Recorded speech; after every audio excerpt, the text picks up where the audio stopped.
Today I'm going to show you how to make a delicious apple pie. It's an absolute classic. It's a classic for a reason.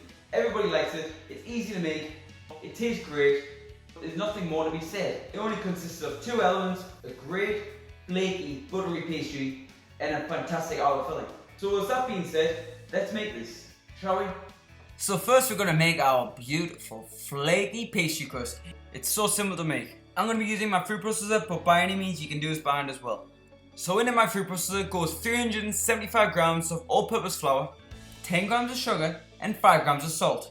Pulse it together until combined, then add in 170 grams of unsalted butter, which I've cut into a 1 centimeter cube, and make sure the butter is ice cold, by the way. And pulse it together a few times until you get a nice mix and match of crumble.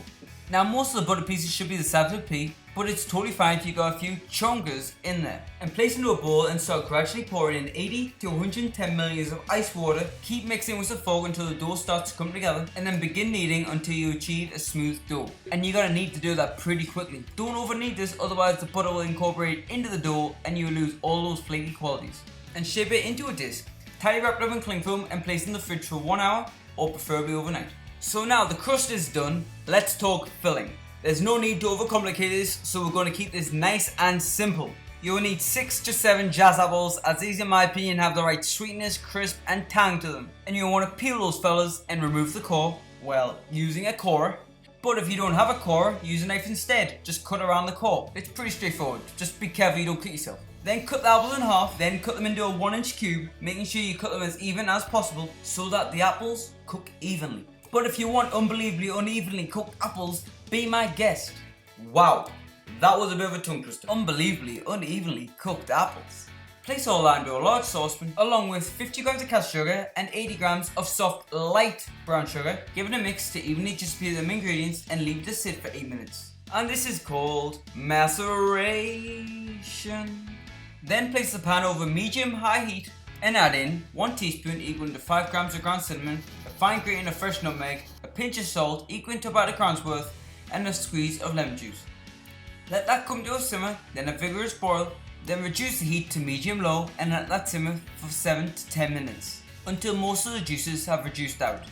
Then in a bowl combine together 10 grams of corn flour with 20 milliliters of water, whisk that together until smooth, and once smooth and combined, pour your slurry into your pie filling along with half a teaspoon equal to 3 grams of vanilla bean paste and stir it together until it's nice and thick. Then turn off the heat and add it to a clean bowl and let it cool down at room temperature. So now I've made the dough and the filling. Now we're going to grease a 9-inch pie tin. I'm using a loose bottom pie tin just for convenience because it's a lot easier to use a loose bottom.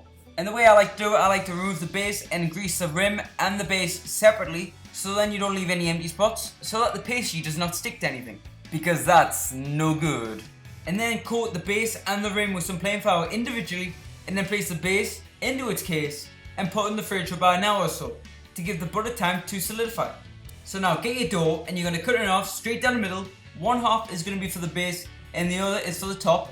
But for the time being, just wrap the other half in cling film and put it in the fridge until we need it. And now dust the bench with some flour and start working the dough out just to make it more pliable. But make sure you don't overwork it at this stage, you still want the dough to be nice and chilled. And roll the dough out to a thickness of around 1/4 inch thick. You want it pretty thin, by the way. And now just to make it easier to lift into the pie tin, roll the pastry up round the rolling pin. That just makes it easier to lift up. Then unroll it into your pie case and using your fingers ease it into the corners. Just take your time, don't force it, otherwise the pastry will tear.